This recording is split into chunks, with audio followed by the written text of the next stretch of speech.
Les habitants racontent qu'ils ont cru à un tremblement de terre. À Exideuil, en Dordogne, 2000 mètres cubes de roches se sont brutalement effondrés. Les plus gros morceaux se sont arrêtés à quelques mètres seulement des maisons. Une belle frayeur pour les riverains qui ont témoigné ce matin au micro de Yaël Chambon et Nicolas Forestier. C'est ma maison et le rocher, il est à 30 mètres plus loin.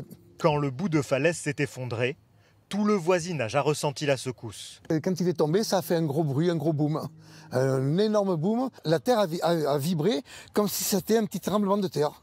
Ça a été impressionnant. De mon lit qui est contre le mur, ça me l'a déplacé de 10 cm. Les deux maisons les plus proches ont été évacuées. Ils ont été délogés. Vous allez voir, il y a les arrêtés qui sont marqués après les portes. Patrick discutait avec son voisin sur le trottoir, juste avant l'éboulement. 3 quarts d'heure après, le rocher est tombé. Il aurait pu très bien me tomber dessus. À 45 minutes à 45 minutes, ouais. À 45 minutes près, j'étais dessous. Les rochers sont quand même rentrés jusque sur le terrain du voisin à côté.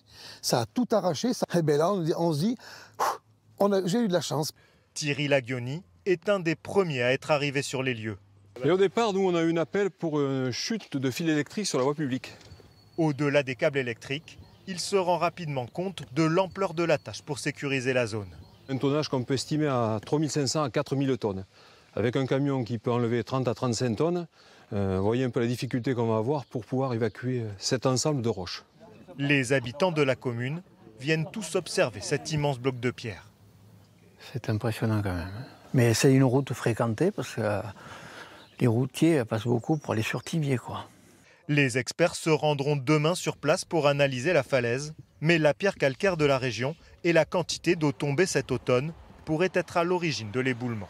L'eau s'infiltre dans les failles et quand elle a décollé un morceau de la falaise, ça s'écoule tout simplement. C'est assez fréquent dans la région. Il faudra au minimum 2 mois pour évacuer ces immenses blocs de pierre et sécuriser le reste de la falaise autour des maisons.